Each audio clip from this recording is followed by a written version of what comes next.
Hey YouTube, Ethan here. Today we're talking about getting into the space biome in oxygen not included, and some of the challenges that you'll be facing. This video will not discuss rockets, but rather how to navigate and build in the space biome to set yourself up to build rocketry later on. There's a lot to talk about before we even get into rockets, so that's why this is going to be a separate video. The space biome is pretty intimidating for most oxygen not included players. In fact, only 5.3% of the players on Steam have ever launched a rocket, and only 5% have ever blocked a meteor shower. So in this video, I'm going to give you the rundown on what you need to get into the space biome with bare minimum requirements and the most basic concepts to help you get there. Now, the space biome is going to be different depending on which version of the game you're on, so I'll do my best to cover it in a general way that helps players on all versions. In this video, I'm playing with the Spaced Out DLC enabled on the Classic mode. The Classic mode is a lot like vanilla. It has the included expanded rocketry from the Spaced Out DLC, but the starting asteroid is also similar in size to the vanilla game with all the materials you need to create a thriving colony. So this is a good balance to cover as much of the space biome as possible. So let's get started.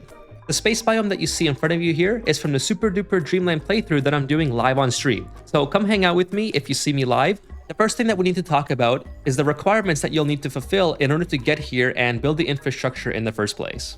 Number one is going to be steel production for protection from meteor showers. Meteor showers will destroy anything in their path except for bunker doors and bunker tiles. These all require steel, so you'll want to build these before you build anything else within your space biome. Otherwise, you'll constantly be repairing buildings from meteor damage. This means that you'll need significant steel production before you start building any of the existing infrastructure that you see in front of you. I'll cover bunker doors and tiles later on in the video. Meteor shower frequency depends on which game mode you're on, but generally you can get through the entire game without having to worry about the frequency as long as you have bunker doors set up. These bunker doors are obviously going to be automated, so once you have them set up, it's a set it and forget it method.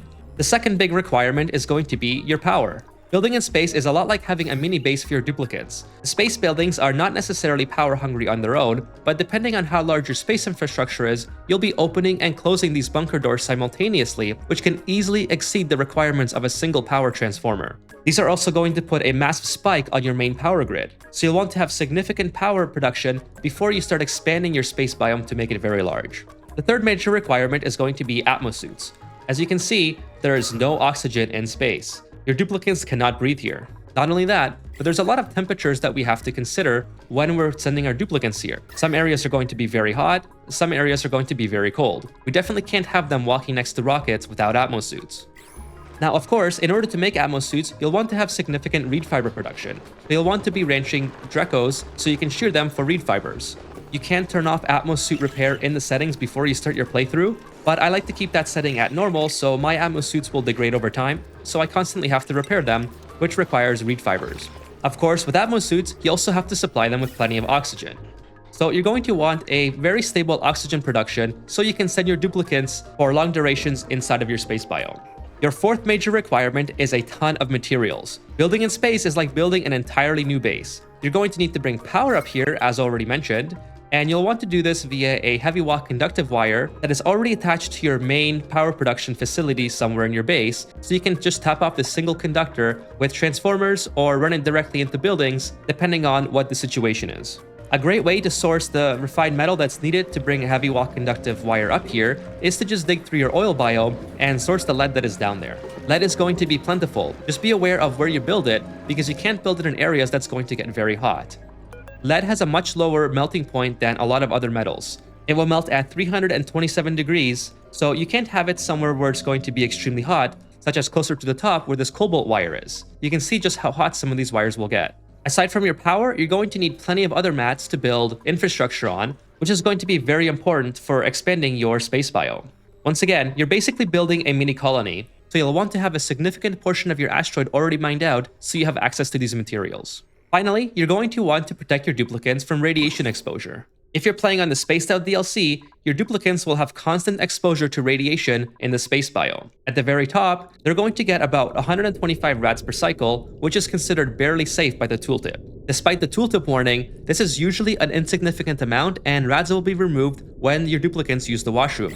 But if you're exposing your living quarters to space, then you'll have constant radiation over all of your duplicates. So for this reason, you may consider building your entire space infrastructure away from your living quarters. For instance, on this asteroid, my living quarters are sort of in the center, So I kept a lot of the natural tiles that is directly above my living quarters in order to help my duplicants be protected from radiation at all times, and I built a large percentage of my space biome off to the side.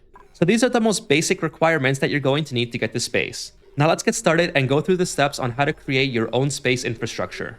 Okay, let's just set the stage before I get too far into this. Essentially, what I've done is created a very small colony on a new sandbox asteroid, and this is going to allow me to easier demonstrate how to get up to the space biome if you've never been up there before. This first part is going to focus on how to leave your base safely. So if you've already built a pretty successful base, you may want to skip ahead a little bit. And my videos are always timestamped, so you can skip ahead to whatever section you like. As with any colony, we're going to want to exit our base in a safe manner. This is going to require our duplicants to put on Atmo suits before they cross a liquid lock, where all the nasty gases are going to be.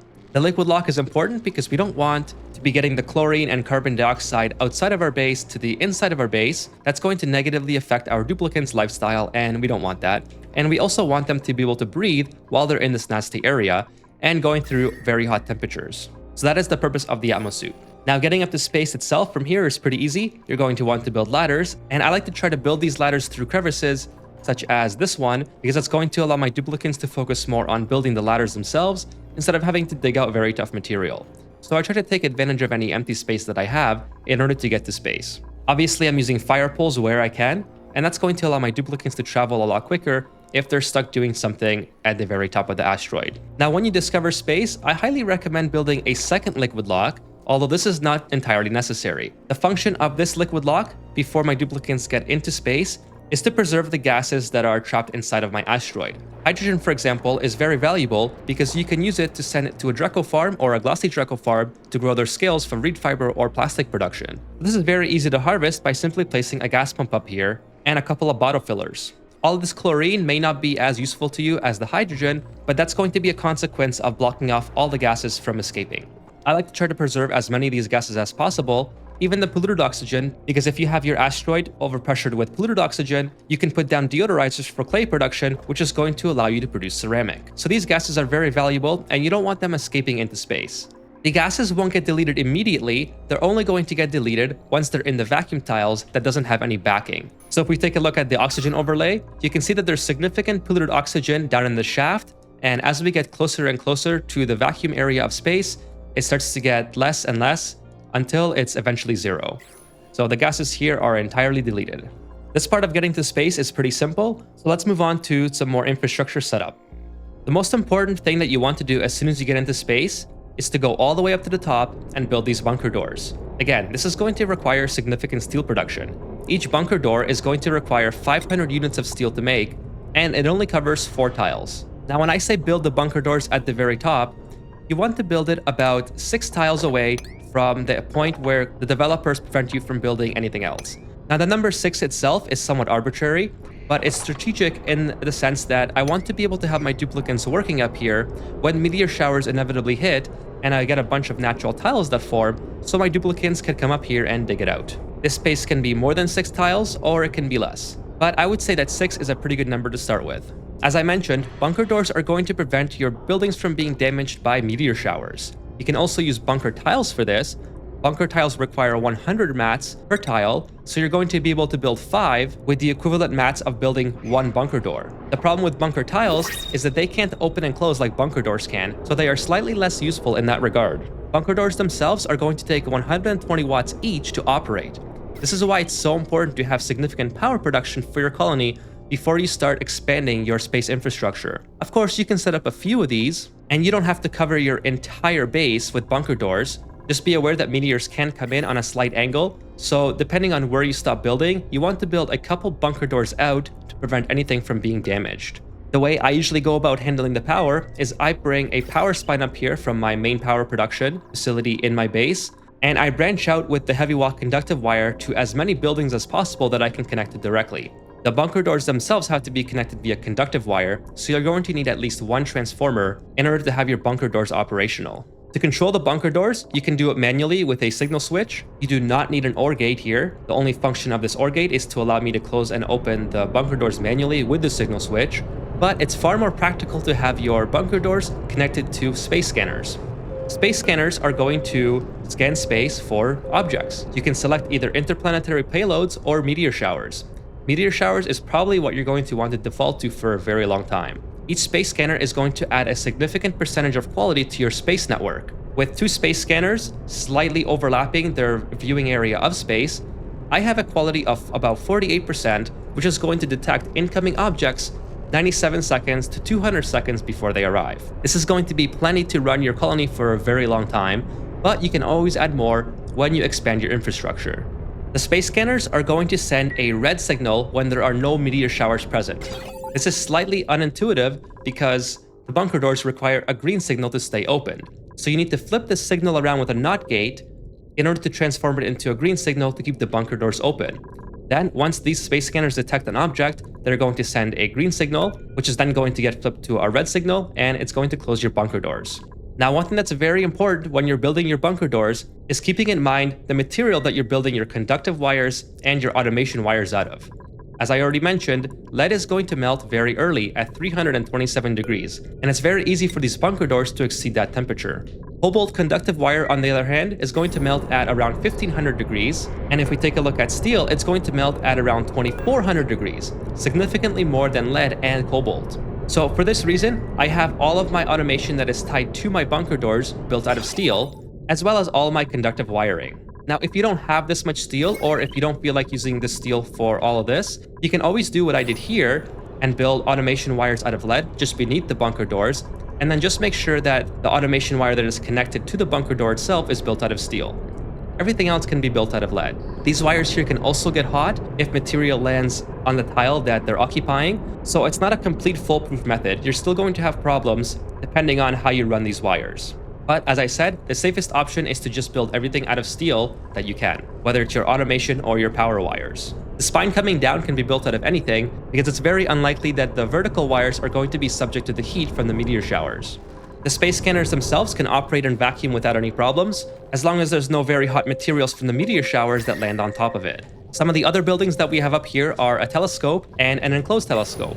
And like the space scanners, they're going to need an open view of space in order to function correctly. The telescopes are critical for launching rockets.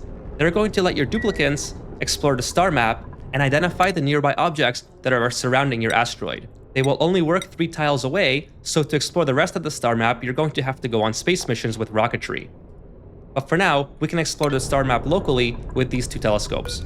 The main difference between these 2 telescopes is that when your duplicants are working on this one, they're going to have full radiation and sunlight exposure. The enclosed telescope, although it requires oxygen, is going to protect your duplicants from the sunlight and partial radiation. So this is preferred if your duplicants are spending a lot of time here. Once your duplicants have discovered the immediate star map around your asteroid, these 2 buildings can be deleted as they're pretty much useless at that point. Another building that you might want to have up here is a solar panel, which is going to turn the light from space into power. Now, it doesn't produce a lot. It only produces around 230 when it's running at around half efficiency, but it's still better than nothing. The downside is that it requires glass to build. Glass isn't necessarily hard, but you may not have the infrastructure set up in order to build the glass yet. Now, one important thing to note is that you don't necessarily have to have your telescope built all the way up to the top like this. You can build your space scanner, telescopes, and solar panels much lower. In fact, as long as they have an open view to space, you can pretty much build it anywhere. The downside to this is that you're probably going to have a lot of infrastructure set up here as you continue to work on your colony, and these are going to block your telescopes and space scanners from functioning. For example, these solar panels would block the enclosed telescope from working if you built it all the way down here. So it just makes it a lot easier to build everything as high as possible so that you can continue building infrastructure as the game goes on below everything that needs access to space. Otherwise, you're going to have to do a lot of relocating. Now that we've gone over the basics, let's keep going and improve this infrastructure. So now our space infrastructure is looking a little bit more full. We've added some extra buildings, so let's start at the top once again and work our way down so we can go over what everything does. All the bunker doors remain the same, but as I said, we're going to have meteors landing on top of these bunker doors, which our duplicants are eventually going to mine out if natural tiles form up here. Some meteors will drop materials that will fall through when the bunker doors open, and these are going to land on top of your space scanner, enclosed telescope, and everything else that you have built on these mesh tiles. So for this reason, we have robo-miners that have access to the mesh tile to mine out everything that becomes a natural tile from the materials that fall from the meteor shower. The robo-miners are also set up strategically because each one is able to mine out the top mesh tiles of the ones ahead of it. This is important because if materials start to build up here, then your enclosed telescope no longer has a clear line of sight to space. So you want your robo-miners to be able to take care of themselves and remove the materials on top of each other. There are several different ways that you can go about removing these materials. You can also crush them via mechanized airlocks built in a horizontal configuration just below your bunker doors, which is perfectly fine as well. These are all going to require 120 watts of power, so it's another reason to have a heavy watt conductive wire up here so you don't have to build very many transformers. The robo-miners themselves shouldn't get too hot from regular usage, but if they do, you may want to consider cooling them via conductive panels. Conductive panels can be overlapped with any building that you want to cool in space, which means you don't need any sort of backing and a drop of liquid, such as drywall and petroleum, to keep these buildings at operating temperature. An alternative method to cooling buildings in space is like what I've done to this large power transformer down here. As you may have noticed just a minute ago, this large power transformer was not backed by drywall, which means it was constantly gaining temperature and it was bound to overheat. Once it's become backed by drywall, I can put a drop of liquid underneath and the liquid will stay there. If the drywall was not present, the liquid would simply evaporate due to the vacuum. And of course, it cannot be on a mesh tile because then the liquid would just drop through. So this keeps the large power transformer at operating temperature so it can supply power to my bunker doors. I've also added a second solar panel, which helps harvest slightly more power from the sunlight above. Once again, note that the more solar panels you build, the more sunlight you're going to block, and the more access to space you're going to block. So these tiles technically don't need to be built on mesh tiles. You could get away with using the regular tile to build the solar panels on top of. Again, you shouldn't have too much problem with these overheating, but if you do, you can use the conductive panel method and just run a cooling loop through it. The cooling loop itself is coming from a standard aqua tuner and steam turbine combo unit, which you've probably built by this time already if you're producing steel. This is slightly easier to build in space because you don't need any sort of atmosphere in the steam turbine room itself, as you can just use conductive panels to cool it directly from the aqua tuner. In the steam room itself, you are going to need a backing of drywall, and this is to keep the water and the steam from evaporating to the vacuum. One of the other benefits to working in space is that there's no atmosphere in the vacuum to exchange temperatures with different materials. That means you can use a heavy watt conductive wire connected to your steam room directly, and you don't have to worry about the extreme heat from this heavy watt conductive wire propagating to your surrounding area. This means that you can also put your large power transformers in here instead of having it out in the open like this, as long as they're built out of steel. That will allow you to keep all your power transformers cool throughout your playthrough, at least for your space biome, and you can tap into this area with heavy watt conductive wires with your main source of power for your transformers and aqua tuner, and then leave the output of the transformers with conductive wire. Another improvement that you might want to consider when you get this far is to build a plastic ladder, which will allow your duplicants to navigate this area slightly faster. Obviously, you want to keep your fire pole, but the biggest change is having a transit access tube up here. This will allow your duplicants to get up here way quicker than using a ladder or a fire pole. This is another benefit to having your heavy watt conductive wire come all the way up to your space biome, because these transit access tubes require 960 watts to charge them. The alternative to bringing a heavy watt conductive wire all the way up here is that you'd have to have multiple transformers below with a ton of conductive wire running up to feed every little thing that you want to build in space. And you're always going to be expanding this power network anyways, especially when you get into building rockets. So to me, it just makes a lot more sense to bring heavy watt conductive wire up here so you have all the power that you could possibly need. From here on out, you can continue to expand your space infrastructure to your needs using the knowledge from this video. For example, if you want to add a third space scanner and increase your network quality to 68%, you know that you're going to want to build some extra bunker doors and eventually expand the robo-miners so you can clear the debris when it falls. Just keep in mind that you're going to exceed the potential load of one transformer very quickly when you keep building bunker doors. This means you're going to need more transformers inside of your steam room or out in the open so you can continue to add more and power them. Bunker doors can function without power, but it's going to increase the time that they open and close by a very significant margin. An unpowered bunker door won't even have time to close to block your infrastructure from a meteor shower, so it's just not worth building it without power. You can build them and keep them closed and then power them later, but definitely don't build them just to keep them open because they're not going to do anything. Once your meteor showers start to come, keep an eye out on the temperatures for your space scanners, enclosed telescopes, and other equipment that you build up here. You may have to start cooling them a lot sooner than you might think if a lot of hot material drops on top of them. Remember that the vacuum provides absolutely no cooling whatsoever because there's no outside atmosphere to remove the heat from these buildings. So once they get to a certain temperature, they're going to stay there indefinitely. But that also means that if they never get hot, like this space scanner, it's going to stay 20 degrees indefinitely as well. So you're going to have to play around with the cooling based on whatever infrastructure that you set up. The cooling loop is generally pretty easy. Diluted water with one aqua tuner will work just fine for your initial buildings. This was it for getting to space in Oxygen Not Included. I hope that this video was helpful and that you were able to learn something and make space a little bit less intimidating for your own playthroughs. If you like this video, be sure to leave a rating, and if you would like to see more videos like this in the future, be sure to subscribe so you never miss a new video. We're going to be covering rocketry very soon, and there's a ton to learn when it comes to rocketry. Also, if you've never been to my live streams before, keep an eye out for when I go live or hit the notification bell so you get notified when I do go live, and come hang out and say hello. I love chatting with the viewers as we play through our Super Duper Dreamland playthrough, or feel free to lurk if that's what you like to do. Regardless of if you're just a video viewer or you come hang out on my live stream, thank you so much for all the support that you've given me over the past several months. I wouldn't be here making these videos without you, so I really appreciate all the time that you take to like and comment in order to give these videos a boost in the algorithm. Until the next one, I'm Ethan, and I'll talk to you guys in the next video.